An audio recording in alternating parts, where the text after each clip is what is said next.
तो आज की क्लास में आज हमारा पाइथन का कोर पाइथन का छठा क्लास है। और छठे क्लास में हम बात करेंगे इफ फॉर्मूले की, मतलब कंट्रोल स्टेटमेंट। इफ स्टेटमेंट में लास्ट टाइम हमने आपको नॉर्मल इफ बताया था कि नॉर्मल इफ और एल्स क्या होता है। आज हम बात करेंगे थोड़ी सी कॉम्प्लिकेटेड चीजों के बारे में। ठीक है। तो सबसे पहले यहाँ हम करते हैं ए इक्वल टू, मैं इंट के साथ नंबर इनपुट करवाता हूँ, इनपुट इनपुट। और इनपुट में मैंने यहाँ पे बोला कि एंटर सेल्स। अब मुझे क्या करना है कि मुझे सेल देना है। और सेल्स में अगर ग्रेटर देन 50 हुआ और लेस देन 80 हुआ, मतलब कि 50 टू 80 के बीच वाले को मुझे 500 की इंसेंटिव देना है। ग्रेटर देन 100 ये क्या बोलते हैं, टू, हाँ, 80 के वाले 200, और लेस देन 50 वाले को 100। तो लास्ट टाइम मैंने ये चीज किया था एंड लगा के, राइट। लास्ट टाइम हमने क्या किया था, एंड लगाया। तो मैं बता रहा हूं क्या करना है। तो सिंपल सी मैं यहां करना चाहता हूं कि अगर सेल्स मेरा जो है,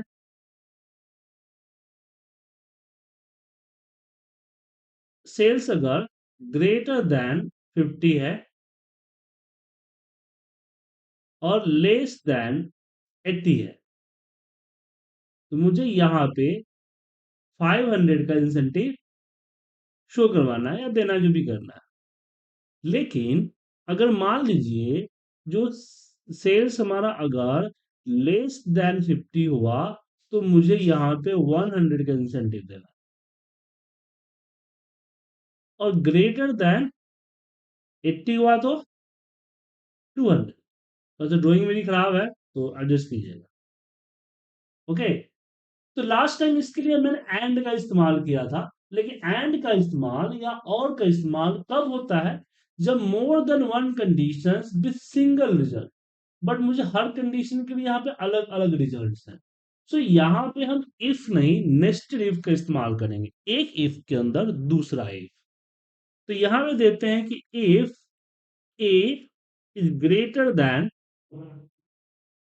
इक्वल टू 50। फिर यहाँ पे एंटर मारेंगे, एक और इफ लगाएंगे सेम सीक्वेंस में। ध्यान रखिएगा, ऐसा नहीं कि आप यहाँ लगा दीजिए, ये वीबीए की तरह नहीं ये काम करता है।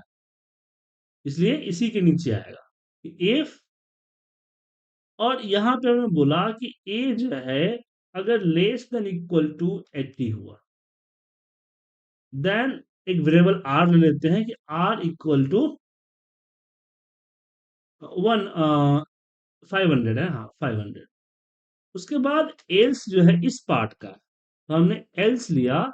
और एल्स में हम बोले आर इक्वल टू 100 होगा, 100 200 200। क्योंकि अगर इस एल्स में आ रहा है, इसका मतलब है कि ग्रेटर देन 50 है। तो ग्रेटर तभी चलेगा जब ग्रेटर देन 50 होगा।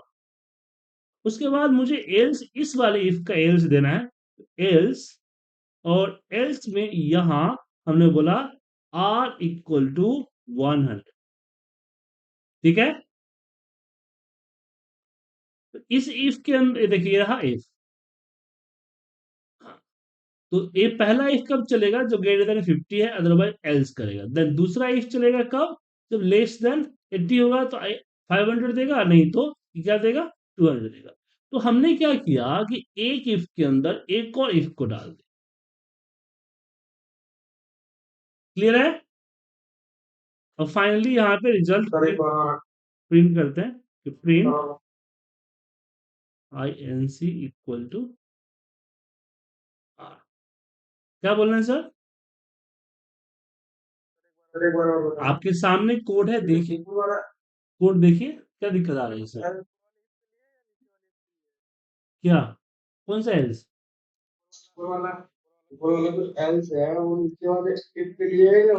किसके नीचे लाइनिंग दिख रहा है आपको, किस लाइन के नीचे आ रहा है, सिंपल लाइनिंग दिख रहा है ना आपको। अब हमने क्या बोला आपको सर, लाइन। तो मैं आपको क्या राहुल जी बोल रहा हूँ, लाइनिंग किसके लिए है, लाइनिंग किसका है, लाइन दिख रहा है आपको ना। हाँ हाँ, यहाँ पे जिसकी लाइनिंग दिख रही है उसी की होगी ना सर। ये तो इसी तरह से समझा रहा है ना, यहाँ पे क्लियर दिख रहा है। इसलिए बताया कि इसका जो लाइनिंग है वो मेंटेन करना पड़ेगा। कहीं किस लाइनिंग में होगा, उसी की लाइनिंग के नीचे होना चाहिए। ठीक है। अब मैं यहाँ से यहाँ पे अगर ये स्पेस को रिलीव कर दूं तो फिर इसके नीचे आ जाएगा, जो कि गलत हो जाएगा। ये तो सही हो जाएगा, ये गलत हो जाएगा। ठीक है। ठीक है। ये तो छोटा सा था। अब चलिए थोड़ा सा और इसको कॉम्प्लिकेट करता हूँ मैं।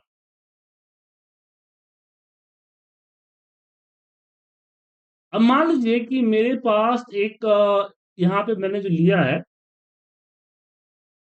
एंटर सेल्स नहीं है, एंटर मार्क्स है। ठीक है। एंटर मार्क्स है।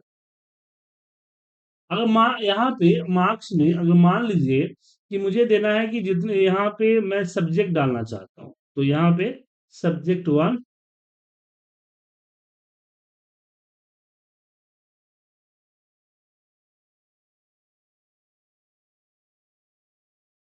और यहाँ भी मैं सब्जेक्ट वन ले लेता हूँ। इसको कॉपी किया। मेरे पास चार सब्जेक्ट है, तो मैं यहाँ पे एक एक करके चार एंट्री करवा रहा हूँ। ठीक है। और यहाँ मैं स्लैश टी कर देता हूँ। Slash T, slash T, slash. और ये सब्जेक्ट वन, ये हो गया हमारा सब्जेक्ट टू, ये हो गया सब्जेक्ट थ्री, ये हो गया हमारा सब्जेक्ट फोर। तो यहाँ पे हमने same subject two, subject three and subject four. ठीक है सर। अब चारों सब्जेक्ट में अगर ग्रेटर देन, चारों सब्जेक्ट में अगर ग्रेटर देन क्या हुआ, 30 हुआ, तो पास होगा, अदरवाइज फेल होगा। चारों सब्जेक्ट अगर ग्रेटर देन 30 है तो पास, नहीं तो फेल। तो यहाँ बस पास और फेल है, इसमें कोई और चीज नहीं है। तो सिंपल सा हम देंगे इफ का कंडीशन, कि if S1 S1 is greater than equal to 30 and S2 is greater than equal to 30 and S3 is greater than equal to 30 and S4 is greater than equal to 30। एक line में हमने लिख दिया। और फिर यहां पे करते हैं कि R इक्वल टू पास। ठीक और है सर। बोलिए, लो। बोलिए, सुन रहा हूँ। Sir excuse me. बोलिए ना, सुन रहा हूँ। सर ये जो आपने S4 greater than equal to 30 के बाद अपने सेमीकोलन लगाया था ना, कहाँ से लिखो लगा? ये 30, S4 greater than equal to 30 हाँ, के बाद आपने लगाया सेमीकोलन। हाँ। तो जो सेमीकोलन से वो क्या रिप्रेजेंट करता है? सेमी को रिप्रेजेंट कर रहा है कि यहाँ कंडीशन खत्म हो गई है। अच्छा, बेसिकली मतलब हम इसको तब यूज करते हैं जब अपनी कंडीशन हमारी फुलफिल हो जाती है ना। चीज होता क्या है, देखिए होता क्या है कि पाइथन जो है ना, पर लाइन प्रोग्रामिंग है। ठीक है ना। पर यस सर। पर लाइन प्रोग्रामिंग है। तो यस प्रॉब्लम सर। में हुआ कि यहाँ लाइन खत्म हो गया। ठीक है, समझ गया, लाइन लाइन खत्म हो गया। बट इसमें जी। प्रॉब्लम ये है कि इसको नीचे दिखाना, इसको भी शो करना है ना, ये भी चलाना है, ये भी चलाना है। तो सेमी जी। कोलन बताता है कि अभी यहाँ कोड खत्म नहीं हुआ, इसका सेकेंड पार्ट नीचे है।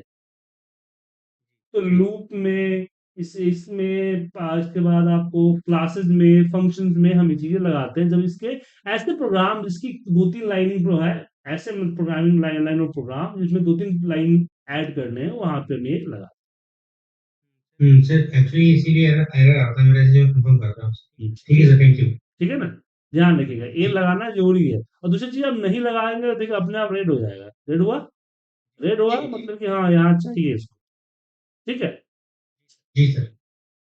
तो अब इसको जैसे ही मैं रन करूंगा, तो रन करते ही पूछेगा सब्जेक्ट वन का नंबर। तो 60 दिया, 70 दिया, 80 दिया, 65 दिया। देखिए आ गया पास। ठीक है। आईएनसी की जगह पे यहाँ पे रिजल्ट कर दीजिए कि द रिजल्ट। तो आपने यहाँ देखा कि कई सारे कंडीशंस हो, सारे कंडीशन रिक्वायर्ड हो और सारे कंडीशन पे एक रिजल्ट हो, तो हम इफ में एंड का इस्तेमाल करते हैं। क्लियर है? अब मान लीजिए इसी में हम बोलते हैं कि नहीं नहीं, मेरे पास हर कंडीशंस के लिए अलग अलग रिजल्ट है, हर कंडीशन के लिए क्या है, अलग अलग रिजल्ट है। मैं चाहता हूं कि भाई यहाँ पे दिखाए कौन कौन सब्जेक्ट में फेल हुआ है। जैसे यहाँ पे सब्जेक्ट 2 फेल, सब्जेक्ट 1 फेल, पहला सब्जेक्ट किसमें फेल हुआ है वो दिखा दे। तो उस केस में हम इसको नहीं लगाएंगे, देन हम यूज करेंगे नेस्टेड इफ। क्या यूज करेंगे? Nested if. तो यहाँ पे इफ दूंगा और बोलूंगा कि subject 1 is greater than equal to 30, then enter मारूंगा। यहाँ पे इफ अगेन लगाऊंगा कि S2 is greater than equal to 30। अब जैसे कि अब एक चीज और काम करेंगे, हम एल्स का पार्ट देते, अभी ऐसे नहीं दे रहा है, बाद में देते हैं, ठीक है। तो यहाँ S2 के नीचे यहाँ पे तीसरा इफ, यहाँ पे S3 is greater than equal to 30, and यहाँ पे फिर S4 is greater than equal to 30। चार इफ लगा दिया और इसी सीक्वेंस में होगा, जिस सीक्वेंस में लगा हुआ, ध्यान रखिएगा। अब यहां पे हम देते हैं आर इक्वल टू पास, ठीक है। और एल्स जो होगा इस इफ के नीचे होगा, इस इफ के नीचे हमने एल्स लगाया और लिखा R equal to subject 4 fail.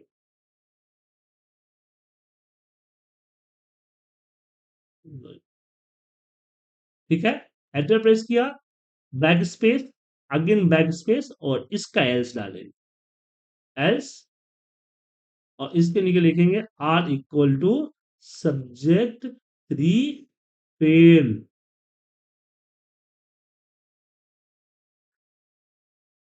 फिर बैक स्पेस, बैक स्पेस, यहां पे एल्स होगा। और अब किसके नीचे एल्स है, समझ में आ रहा है नजर? Yes sir. Subject 2 fail. और ये रहा हमारा।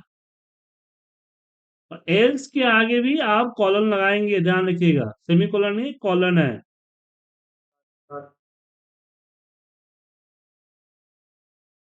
Are equal to subject 1 fail. Clear है? हम तीर की तरह आगे तरह से बढ़ता गया और पीछे से घटता गया, ठीक है। अब यहाँ पे रन करते हैं, यहाँ पे देते हैं 50, 60, सब्जेक्ट 3 में देता हूँ 25 एंड 45। यहाँ देखिए रिजल्ट आया सब्जेक्ट 3 फेल। क्लियर है सर? तो यहाँ पे आप दो मेथड समझे। आपने पहला मेथड समझा इफ का, इफ के साथ एंड का, और नेस्टेड इफ का, कि एक इफ के अंदर दूसरा, उसके अंदर तीसरा, उसके अंदर तीसरे के अंदर चौथा, चौथे के अंदर पांचवा, कैसे लगाएंगे, समझ में आ गया? किसी को डाउट इसमें? तो सर नहीं सर।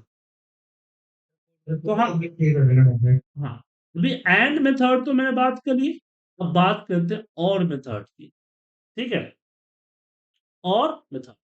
सर इसमें अगर हमें ये प्रिंट कराना हो तो जिस पर पास है, क्योंकि हमें तो खाली ये बता रहे हैं कि जो फेल है। तो सर फिर इसमें क्या हुआ कि सारे सब्जेक्ट में पास हुआ तो पास आएगा ना, हमने एक में फेल कर दिया तो फेल ही आएगा नहीं ना। सर, अब यहाँ पे ये प्रिंट कराना है कि S1 में पास है, S2 में फेल है। तो फिर वो अलग अलग, आपको अलग अलग इफ लगा के ये करना पड़ेगा, सारा अलग अलग वेरिएबल्स को जोड़ना पड़ेगा। देन वहाँ पे देन अलग अलग नेस्टेड, डिफाइन करने पड़ेंगे। हाँ, तब इसके लिए नेस्टेड इफ की जरूरत ही नहीं है, आप सिंगल सिंगल इफ लगाओगे यहाँ पे। यहाँ पे लिखोगे कि if S1 is greater than equal to 30, then यहाँ पे लिखेंगे आप result one R1 equal to pass, और फिर यहाँ पे क्या देंगे, एल्स R1 होगा ना यहाँ पे, देन R1 R2 कर दो ऊपर मैंने, इक्वल टू सब्जेक्ट 1 से, ठीक है। और यही चीज आप चारों सब्जेक्ट के लिए करें। यहाँ पे सब्जेक्ट 2, यहाँ पे R2 और यहाँ पे सब्जेक्ट 2, और प्रिंट करते समय रिजल्ट यहाँ पे लिखिएगा कि रिजल्ट सब्जेक्ट 1, यहाँ पे सब्जेक्ट इक्वल टू 1 1, और यहाँ पे क्या देंगे हम, R1, R1 फिर यहाँ पे कॉमा, अब इसमें मेथड में निकाल लो, या फॉर्मेट वाला मेथड बताया था उसमें लगा लीजिए कि कॉमा सब्जेक्ट 2 इक्वल यहाँ पे R2, ऐसे R3 R4 R5, यहाँ पे कॉमा छूट गया। इसमें कंडीशन चेक होगी ना कि सा- अगर मैक्सिमम पहला लूप कंप्लीट करके दूसरे लूप में जाएगा। नहीं नहीं, ऐसा नहीं होगा, ये अलग अलग है ना सर, ये अलग अलग है, ये अलग चलेगा, ये अलग चलेगा, इसमें क्या रिजल्ट पास और फेल पे ये देगा, इस पे पास और फेल पे ये देगा, ठीक है। ऐसे तीसरा होगा तो उसका अलग, चौथा अलग, सबको चेक करेगा, सबका रिजल्ट अलग अलग वेरिएबल पे शो करेगा। सुनील सर, इससे पहले वाले जो क्वेरी जो था हम्म, उसमें उस सब्जेक्ट में अगर फेल होता है तो फिर वो किस तरह से बताएगा, क्योंकि देखिए रिजल्ट में एक ही एंट्री बता रहा यहाँ है। देखिए यहाँ पे आपका जो कोड था, तो इसमें क्या था कि अगर यहाँ देखिए हर दूसरा ये पहले इसके ट्रू पार्ट में, ठीक है। हाँ तो हाँ। जैसे मान लीजिए कि सब्जेक्ट 1 फेल हुआ, तो ये बाकी को चलाएगा ही नहीं, ये सारा इग्नोर कर देगा, ठीक है। ये सारा इग्नोर आपको कर देगा, ये पूरा इग्नोर कर देगा, और रिजल्ट को सिर्फ इसको ही प्रिंट मारेगा, क्योंकि कंडीशन ये है कि अगर 30 हुआ तो आगे प्रोसीड करेगा, नहीं तो एल्स करके यहीं पे इसको खत्म कर, सेम प्रोसीजर हो जाएगा सर आपके सब्जेक्ट 2 के लिए, कि ये चेक करेगा अगर ये ग्रेटर देन 30 हुआ तो सब्जेक्ट 4 को चेक करेगा, अदरवाइज इसकी जो एल्स है वो एल्स को प्रिंट कर देगा। तो फिर ये कंडीशन में अगर मल्टीपल सब्जेक्ट में अगर फेल होता है तो फिर उसके लिए मल्टीपल अप्लाई नहीं, करना पड़ेगा ना। जी हाँ, इसका यूज ये हुआ कि अगर आप कंडीशन लगाते हो कि मेरे सारे कंडीशन ट्रू हो तो मैं रिजल्ट प्रिंट करूं, अदरवाइज ना प्रिंट करूं, तो वहां यूज होता है।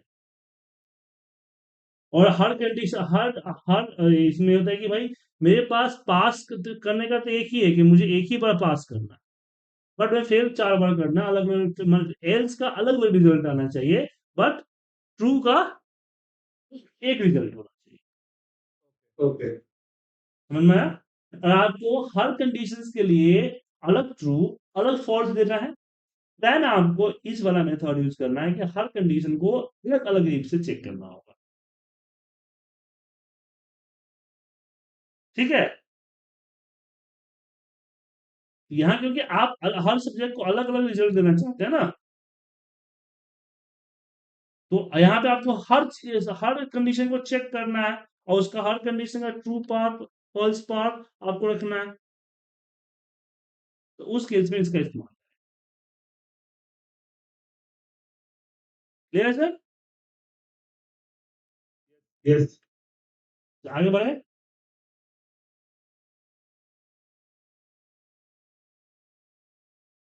चलिए अब इसमें आगे में बढ़ते हैं, हम अब आते हैं एल्स हमारा हो चुका है, अब बात करते हैं और के बारे में, ओके। तो मान लीजिए कि मैंने यहाँ पे D equal to input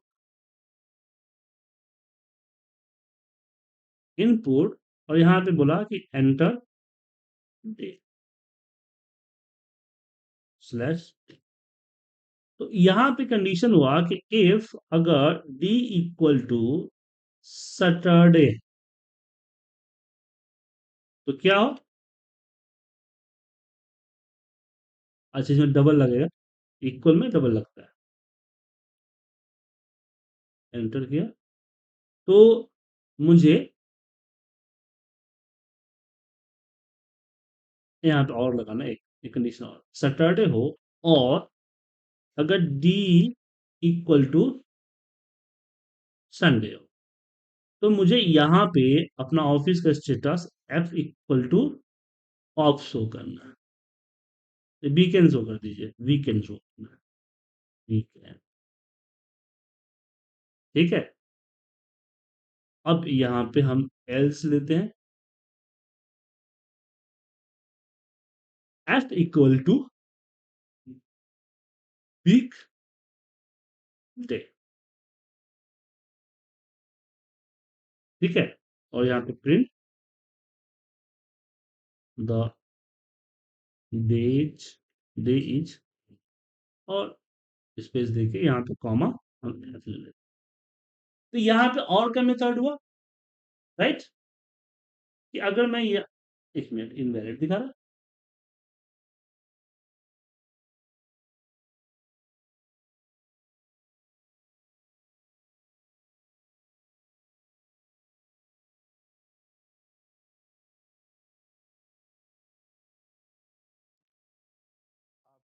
shell command से इसमें शेल कोड पे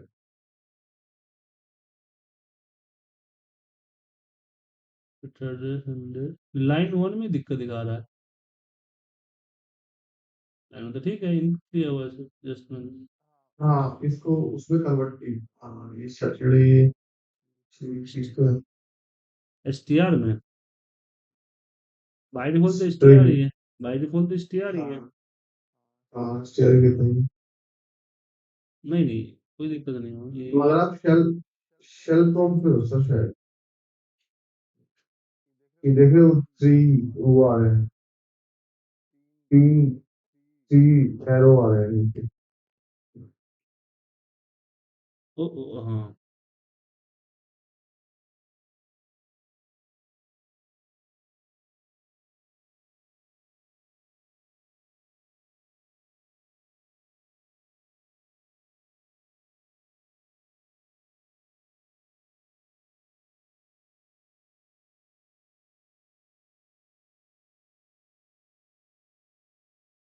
इनवैलिड सिंटैक्स टर्मिनल।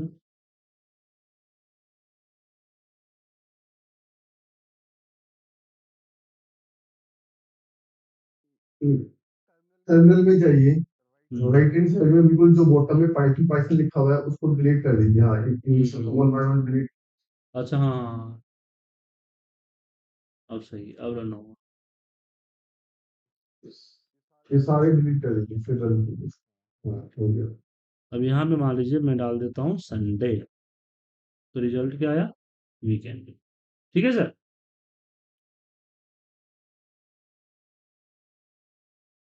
क्लियर है सर।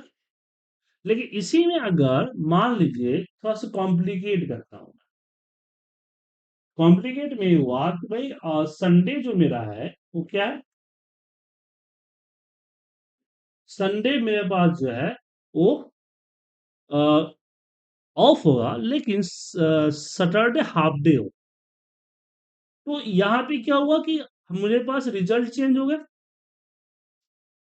मल्टीपल रिजल्ट्स आ गए मल्टीपल कंडीशंस के लिए। तो यहाँ हम लगाएंगे इफ के साथ, मतलब नेक्स्ट इफ लगाएंगे, तो यहाँ पे हमने लिखा कि डी इज इक्वल टू, हमने बोला सैटरडे, सैटरडे तो क्या होना चाहिए, F equal to half day, H D. अब यहां पे मुझे एलिफ लगाना हो, एलिफ, ठीक है। और इसमें मैंने बोला एल इफ, एलिफ में बोला कि D is equal to Sunday, then F equal to off, और फिर यहां पे एल्स और यहां f इक्वल टू हमने बोल दिया ओपन। समझे? अभी क्या हुआ कि दूसरा कंडीशन तो चलेगा, लेकिन पहले कंडीशन के फॉल्स पार्ट, जैसे मुझे क्या करना है कि मेरी कंडीशन देखना है, और जब तक मेरा कंडीशन मिल नहीं जाता है तब तक कंडीशन चेक करता रहे। उस केस में हम एलिफ का इस्तेमाल करते हैं। ठीक है? कि अगर यहाँ पे इक्वल टू सैटरडे मिल गया तो यहीं पे एलडी शो कर देगा, नीचे को ये स्किप कर देगा, नीचे नहीं चाहिए। तो ऐसा ना हुआ तो एक और कंडीशन चेक करेगा, तो इसके लिए हमें एलिफ लगाते हैं। अलग अलग इफ नहीं है, मैंने एक ही इफ के अंदर कई सारे कंडीशन चेक कर, one by one condition check करने का मेथड हो। अब इसको थोड़ा सा और कॉम्प्लिकेट मैं करता हूँ, जाइए।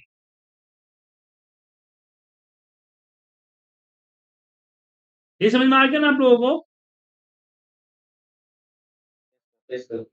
अब मुझे क्या है कि ग्रेड देना है। क्या देना है? ग्रेड। तो एंटर, यहाँ पे हम कर दिया enter marks,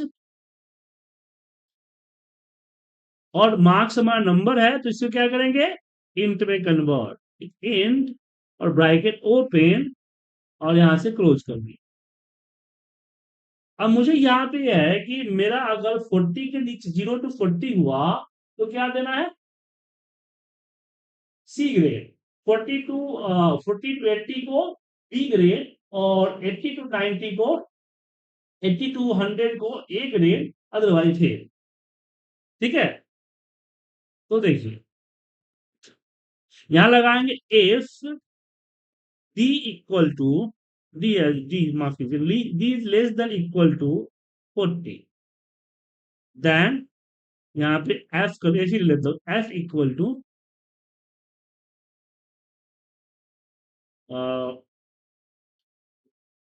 C grade.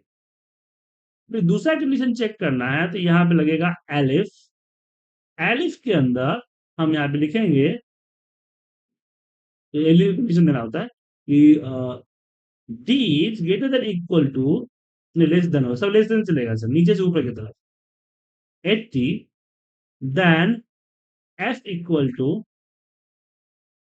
B grade, again L is, D is less than equal to 100, D capital हो गया, D is less than 100, less than equal to 100, तो F equal to A grade, और last में else लगा दीजिए। ऐसे आप condition देते चले जाइए, एल्स एफ इक्वल टू,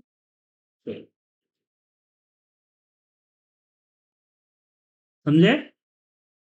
तो ए क्या हुआ कि 40 से नीचे चेक किया, अगर है तो सी ग्रेड आएगा, अगर डी ग्रेड आएगा। तो पहला कंडीशन चेक किया, अगर फुलफिल हुआ तो यहीं पे रिजल्ट दे देगा, बाकी सबको क्या कर देगा, इग्नोर कर देगा, नीचे सारा इग्नोर कर देगा। अगर नहीं तो फिर दूसरा कंडीशन चेक करेगा, रिजल्ट मिल गया तो रिजल्ट यहीं पे देख के और यहीं पे इग्नोर कर देगा, नहीं तो तीसरा, चौथा, पांचवा, ऐसे नीचे से ऊपर की तरफ पास कर देगा। ठीक है सर? सर ये D less than equal to 100 है, ये D greater than equal to 100 नहीं होना चाहिए था। नहीं, ग्रेटर देन 100 की जगह तो 100 से ऊपर का ना हो गया, तो हमारा तो 100 तक ही है ना।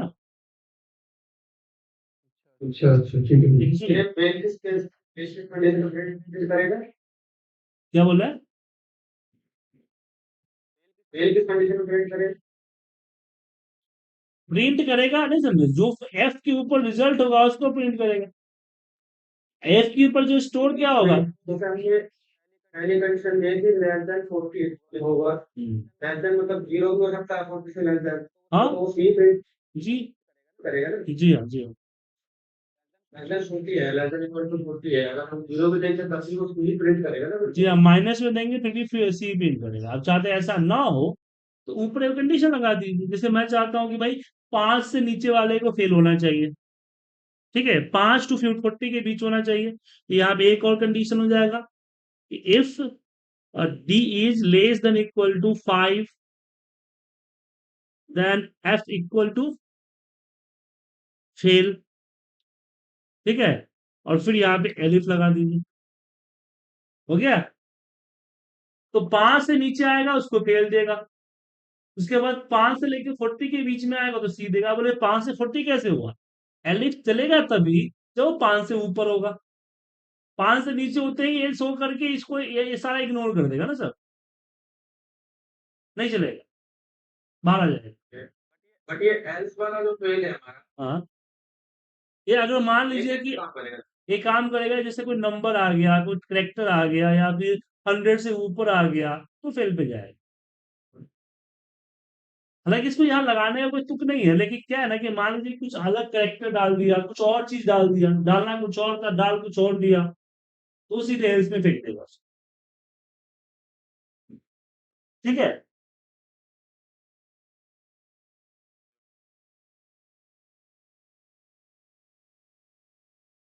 समझे कि नहीं सर? अभी नहीं चल। ये नेक्स्ट इफ हुआ। तो आज मैंने अपना इफ कंडीशन खत्म कर दिया। इफ कंडीशन में हमने इफ के साथ जाने, एंड के साथ जाना, और के बारे में जाना, ठीक है, क्लियर है विदाउट इसमें? हाँ जी सर। एक बार प्ले करेंगे सर इसको? चलो क्यों नहीं, यहाँ पे द रिजल्ट टीच कर देता हूँ।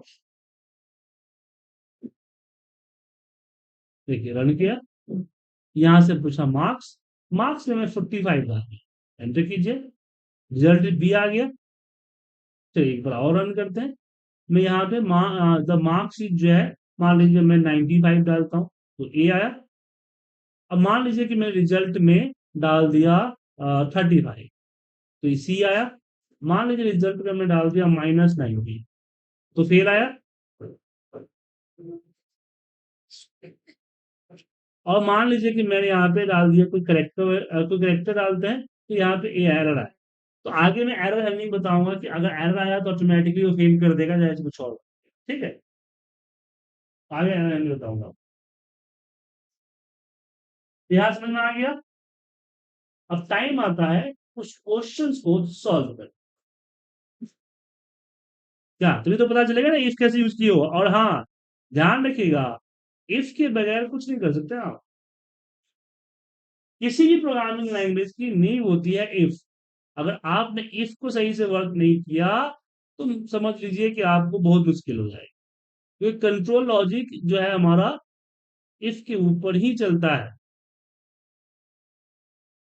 समझे? तो मैं एक्सेल की एक फाइल भेज रहा हूँ, एक एक्सेल के अंदर जो इफ होते हैं ना, उस इफ पे हम कुछ कंडीशन देते हैं बच्चों को, कुछ क्वेश्चंस, इसी को आप पाइथन में करने की कोशिश कीजिएगा, ठीक है। मैं समझा देता हूँ क्वेश्चन क्या है। सबसे पहला क्वेश्चन है कि अगर क्वांटिटी, अब यहाँ पे जैसे बहुत सारा डेटा है तो आप इंट ले लीजिएगा, क्योंकि अभी मैंने लूप वगैरह बताया नहीं, एक्सेल फाइल रीड करना बताया नहीं ना, इसलिए इसको अभी फिलहाल छोड़ दीजिएगा। सिंपल से बोलिएगा कि अगर क्वांटिटी अगर ग्रेटर देन 40 हुआ तो मुझे यहाँ पे इंसेंटिव में 60 से ऊपर हुआ तो क्वांटिटी मल्टीप्लाई 40 करना है। इसमें अगर रिजल्ट 40 से ऊपर हुआ तो पास और फेल। इसमें अगर डिस्टेंस जो है 200 से ऊपर हुआ तो स्टेडी या लोकल। मुझे यहाँ पे एमआरपी निकालनी है, अगर 12% से ऊपर है, सॉरी 500 से ऊपर है तो 12% निकालना है, अगर 5% निकालना है। क्वेश्चन नंबर 5 छोड़ दीजिएगा, टाइम का है, टाइम हैंडलिंग नहीं बताया मैंने। क्वेश्चन नंबर 6 जो है, ये आपका एंड है कि सारे सब्जेक्ट में पास हुआ तो पास उसको एंड के साथ, और विदाउट एंड के साथ नेस्टेड इफ के साथ करना है। क्वेश्चन नंबर 7 मुझे ग्रेड देना है इसके अकॉर्डिंग। क्वेश्चन नंबर 8 मुझे इंसेंटिव देना है इसके अकॉर्डिंग। क्वेश्चन नंबर 9 है कि मुझे यहाँ पे स्टेटस में ओके या पेंडिंग देना है। रीजन है कि पैन और इसमें से कोई एक होना चाहिए, मुझे दो डॉक्यूमेंट चाहिए जिसमें पैन कंपल्सरी है।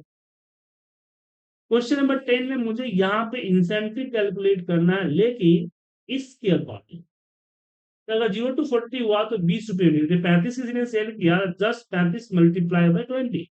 अब किसी ने 45 सेल किया, मतलब कि दो स्लैब में सेल किया, तो पहले 40 का तो 20 के हिसाब से देना है, और जो 5 है वो 60 वाले स्लैब का है तो 60 मल्टीप्लाई करना है। ऐसे ही आगे बढ़ता जाए। ठीक है सर? ये क्वेश्चन मैंने भेजा है, इसको पाइथन में कोड में कन्वर्ट करके आप लोग मुझे भेज, आज की रिकॉर्डिंग, आज की कोड मैं आपको भेज देता हूँ। ठीक है?